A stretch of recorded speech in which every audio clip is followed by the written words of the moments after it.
Bonjour, aujourd'hui je vais vous présenter mon projet maths et mes différentes recherches.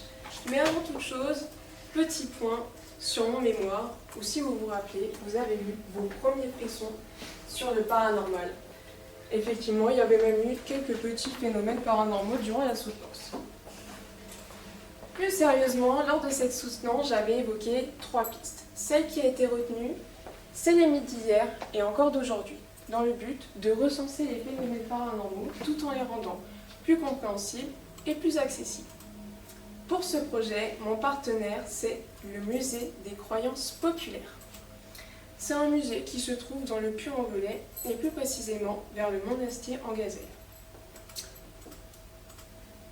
Dans ce musée, on y retrouve légendes, mythes et croyances à travers différentes formes, figurines, expositions, etc.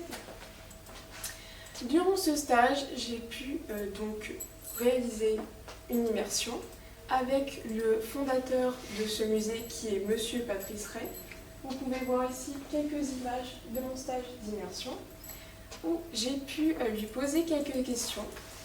Et dans ces questions, ce qui est surtout ressorti, c'est le fait qu'il ne cherche pas à convaincre quelqu'un que les phénomènes paranormaux existent, mais plutôt de transmettre une connaissance qui va être transmise de génération en génération, via les réseaux sociaux ou encore via les différentes visites. En a découlé ma problématique qui était comment recenser les phénomènes paranormaux dans le musée des croyances populaires pour les rendre compréhensibles et accessibles pour le public du musée. Contexte. Qui est la cible? C'est les témoins curieux, avides d'expériences paranormales de 18 à 50 ans. Ensuite, c'est le recensement des phénomènes paranormaux dans le but de valoriser le musée en le rendant plus accessible et compréhensible. Comment? Par exemple avec la refonte de l'identité visuelle ou encore la création de vidéos. Pourquoi? Pour toucher un public beaucoup plus large et beaucoup plus connecté, pour ensuite qu'ils osent pousser la porte de ce musée. Désormais, passons aux pistes de projet. La première, qui fait partie des pistes non retenues, c'est Dans l'ombre, qui était un mapping vidéo. La deuxième, c'est les témoins. C'est un dispositif numérique de récolte de témoignages. Et enfin, la troisième, celle qui a été retenue, c'est Premier frisson. C'est l'ajout d'un répertoire et la refonte de l'identité visuelle. Développons un peu ces pistes. Dans l'ombre, c'était donc un mapping vidéo qui avait pour but de recenser les phénomènes paranormaux à travers différentes périodes. La préhistoire, l'Égypte antique ou encore aujourd'hui, avec des projections et des dispositifs sonores. La deuxième, c'était les témoins. C'est un dispositif numérique de récolte de témoignages, où les témoignages seraient recensés via des vidéos dans différents styles graphiques ou moins précisément. Pour cette piste, j'ai eu l'occasion de créer un Google Form où 10 personnes ont répondu à la fin de la soutenance. Si vous le souhaitez, ils sont juste ici. Et même, vous pourrez aussi témoigner si vous le souhaitez. Et la piste qui a été retenue, c'est Premier frisson. C'est la refonte du site web et surtout l'ajout du répertoire et la création du teasing vidéo. Pourquoi cette piste? Eh bien parce que cette piste touche un des problèmes majeurs de ce site web, c'est-à-dire que via le site web, le musée n'est pas assez valorisé, comme vous pouvez voir juste ici, et si vous êtes curieux, vous pouvez rechercher le site web qui est le musée des croyances populaires. Et donc, pourquoi un répertoire? Parce que le répertoire va permettre aux visiteurs d'avoir une base de connaissances pour la visite, mais aussi pour avoir une immersion totale dans le site web, et aussi parce qu'elle répond à la problématique. Désormais, passons au cahier des charges. Nous retrouvons, comme je dit précédemment, la refonte de site web, l'ajout d'une nouvelle page et la création d'une vidéo. L'objectif principal, c'est de créer un répertoire qui va être filtrable pour avoir une navigation beaucoup plus fluide et intuitive avec un teaser, une identité visuelle qui va être harmonisée et modernisée avec une même cible, les témoins curieux avides d'expériences paranormales de 18 à 50 ans. Les livrables seront donc la refonte du site web et la page répertoire et teasing vidéo. Désormais, nous arrivons dans la recherche de logos. Au début, j'avais cherché à travers différentes notions, transmettre, paranormal, tabou, répertoire, quelques esquisses de logos.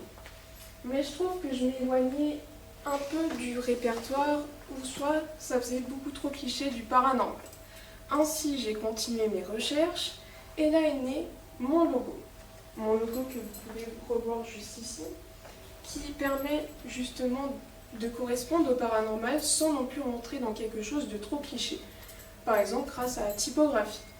Eh bien, en parlant de la typographie, j'ai décidé de créer une typographie. Pourquoi ? Parce que pour moi, c'était aussi important que l'immersion passe aussi par la typographie. Donc j'ai décidé de créer une typographie dite modulaire, comme vous pouvez voir juste ici, avec un concept, celui de reprendre les écritures dans les planches de Ouija, donc quelque chose qui va rester lisible, mais tout en reconnaissant les codes du paranormal. Passons désormais au pictogramme. Pour moi, le paranormal, c'est quelque chose qui n'a pas une forme précise et qui n'est pas lisse. Là est l'importance de la matière, mais aussi des formes relativement des structures. Et bien justement, en parlant de matière, les voici quelques tests. Chacune évoque par exemple le paranormal, le flou, l'invisible et l'ancien. Et je me suis aussi aidée des matières que j'ai réalisées pour le mémoire, comme vous pouvez le voir juste ici. J'ai donc décidé de choisir une matière qui permettait de laisser des pictogrammes lisibles, mais tout en ayant cet effet qui le rende invisible, mais visible à la fois, comme vous pouvez le voir juste ici. Désormais, petit récap de l'identité visuelle, on y retrouve le logo, la typographie, mais aussi des couleurs. Donc, les couleurs, j'ai repris le rose corail et le rose pastel du musée, mais j'ai décidé d'ajouter des teintes relativement froides pour évoquer le paranormal. Pour évoquer donc le paranormal. Désormais, passons aux recherches UX. Nous avons Camille. Camille, elle est très curieuse du paranormal et elle-même croit aux phénomènes paranormaux. Elle en a déjà vécu et elle souhaite les comprendre. Alors que Thomas, c'est quelqu'un de beaucoup plus rationnel. Pour croire aux phénomènes paranormaux, il a besoin de preuves. Dans la carte d'empathie, on peut comprendre qu'elle a vraiment le besoin de comprendre ce qu'elle a vécu, mais aussi de comprendre si d'autres personnes ont vécu aussi la même chose.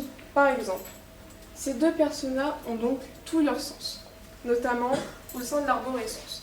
Camille, comme elle a besoin de comprendre ce qu'elle a vécu, ça va être beaucoup plus la liste des phénomènes qui va être pertinente pour elle.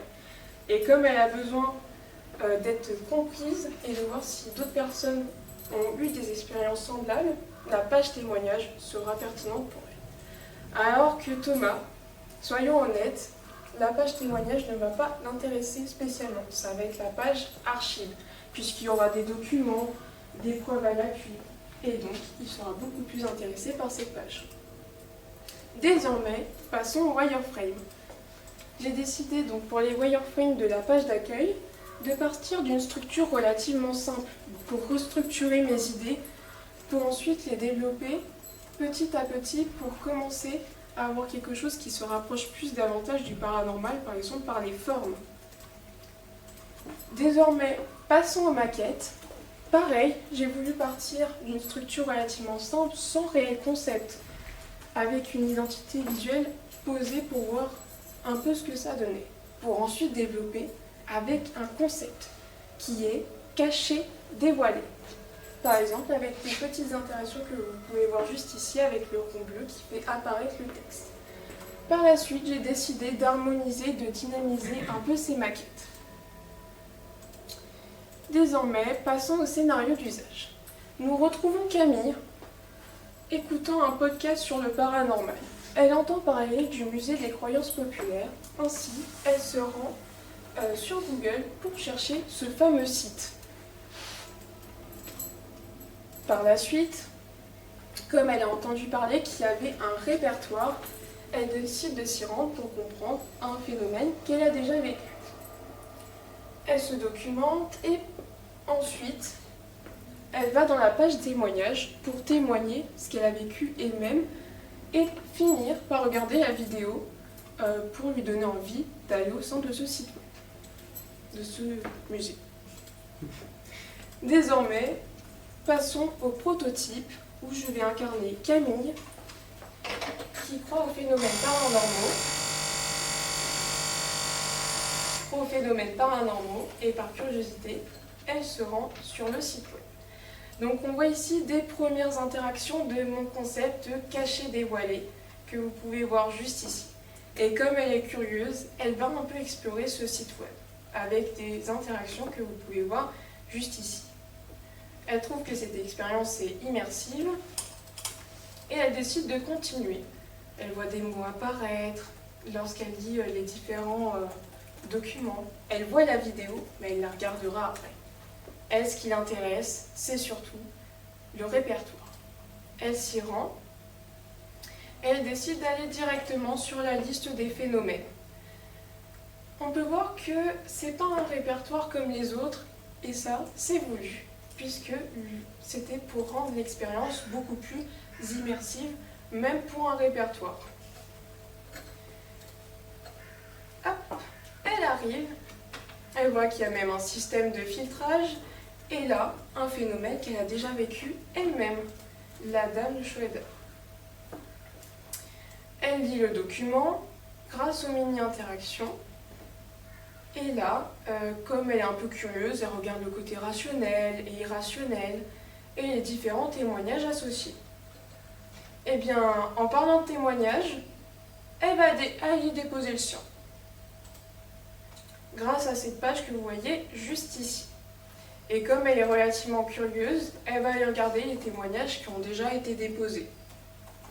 Elle va dans celui-ci, puisque c'est un témoignage qui lui parle elle-même. Hop. Et maintenant, elle décide de retourner sur la vidéo.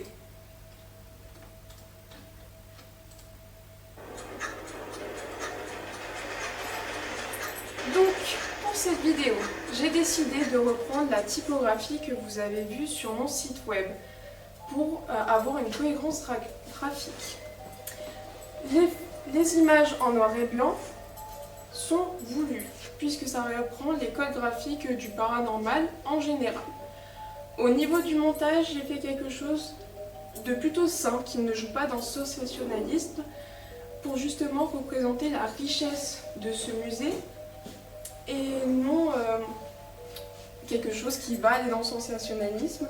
Donc j'ai décidé de mettre en avant plutôt des images, des vidéos déjà présentes pour donner envie justement aux différents visiteurs de s'y rendre, comme vous pouvez le voir juste ici, avec des personnes qui ont déjà visité ce site web, ce musée. Au niveau des textes, j'ai voulu justement mettre quelques ressources pour que les différents visiteurs puissent déjà s'attendre à quelque chose en allant au sein du musée.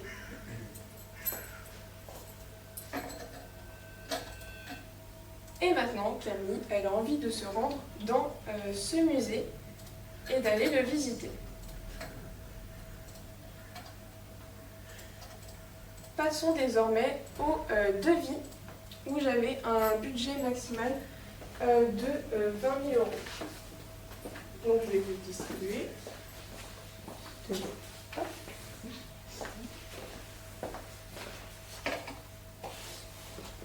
Ainsi, je peux en conclure que j'ai aimé faire ce projet puisque ça touchait à quelque chose que j'apprécie, notamment l'UI et l'UX, malgré qu'il y ait encore des points d'amélioration au niveau du son et de l'image de la vidéo, ou encore au niveau du filtre qui serait encore à développer davantage sur le site web.